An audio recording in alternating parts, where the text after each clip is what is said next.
So the first way that I've been thinking about this is just what exactly is this information? I honestly, the other stuff in the documents, the fact that we spy on our allies, like, okay, we all do that. We all do that. Any of our allies that are pretending to be shocked, it's just for the public.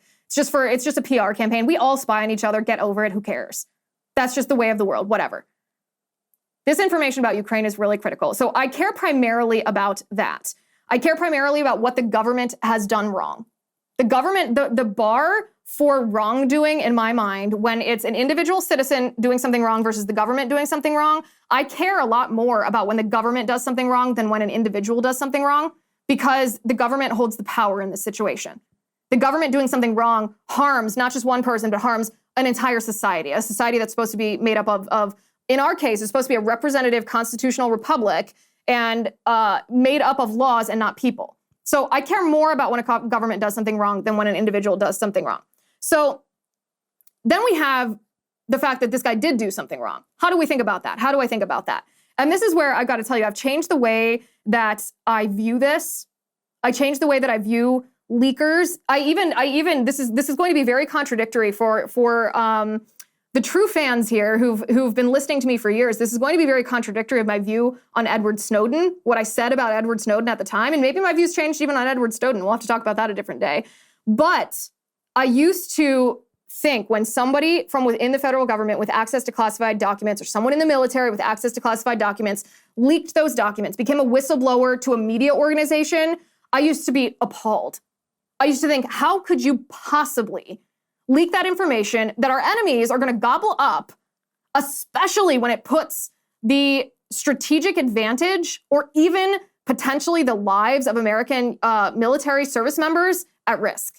And I said, lock them up. I have no tolerance for that. And I actually used to care about that more than I cared about government wrongdoing. And this is where the contradiction of Edward Snowden comes in. I fully acknowledge that. And like I said, we'll talk about that with this new perspective a different time. But in this case, I used to think, listen, if you work in the military or the federal government and you see something that's wrong, you absolutely have a responsibility. You have a duty to report that. You have a duty to expose that. You have a duty to be a whistleblower, even if that means that you've lost your career, right? Even if you're going to be retaliated, even if you're going to face retaliation in your career, you still have a responsibility and a duty to expose that wrongdoing. But there's a right way to do that, and there's a wrong way to do that. And this is where with Edward Snowden, I said, listen, the stuff that he exposed was bad, but there's a right way to be a whistleblower, and then there's a way of just handing all of our adversaries this information. And so I kind of sided against Edward Snowden in that case.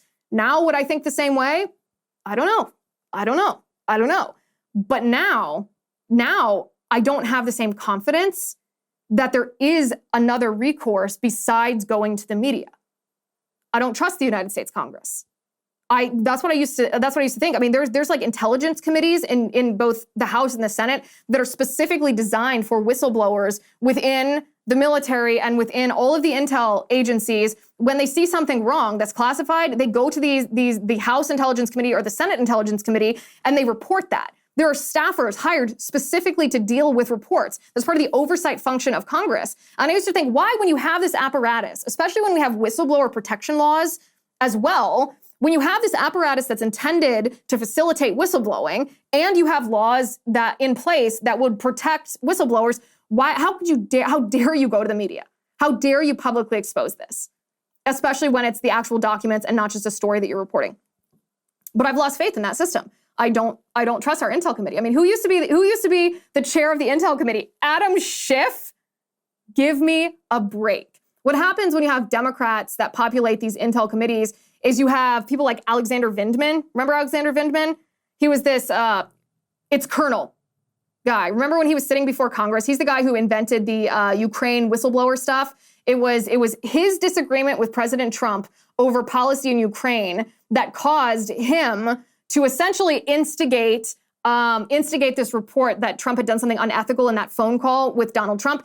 Alexander Vindman was the one who leaked the readout, not the actual transcript of the readout, but leaked information from that readout to the general public because he thought what Trump said to Zelensky about, investigating the Bidens and threatening funding if Zelensky didn't investigate the Bidens was so egregious that Donald Trump should be impeached for it.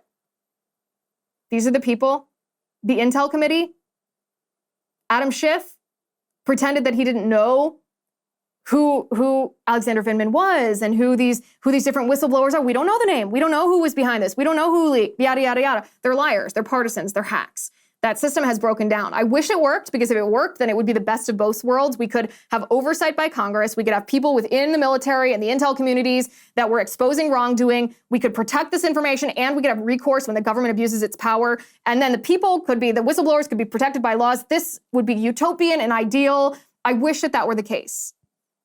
But I'm not confident that that's the case anymore. I'm not confident that if this guy, Jake Teixeira, had gone to, the Senate Intelligence Committee or the House Intelligence Committee, and he had made this allegation, I'm not confident that it would go anywhere.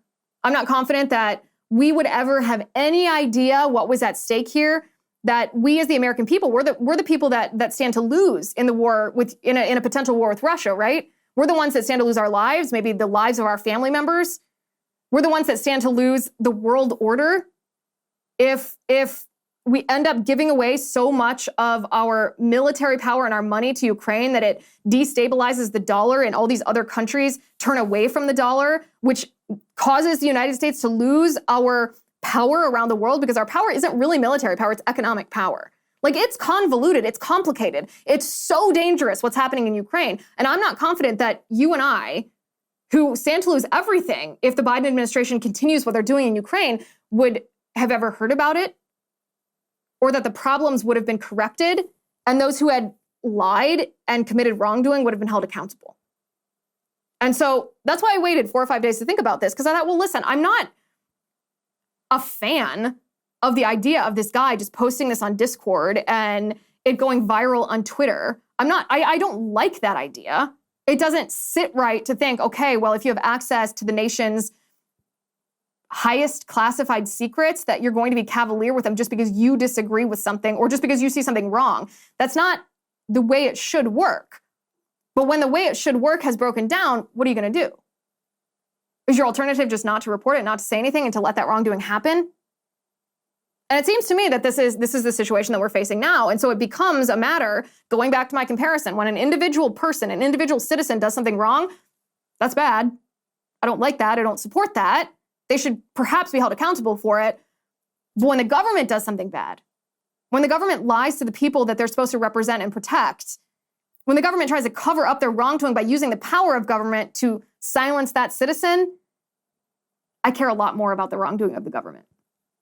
That's a lot higher on my priority list than wrongdoing by a citizen. And I'm not trying to justify it. I'm not engaging in moral relativism. I'm just telling you my thought process, because my thought process on how I view leaks of classified information has drastically changed over the last 10 or 15 years. Hi guys, it's Liz Wheeler. Don't forget to watch my show, The Liz Wheeler Show, every night at 7 p.m. on the First TV. You can download the free First TV app, or you can visit thefirsttv.com/Liz and start watching today.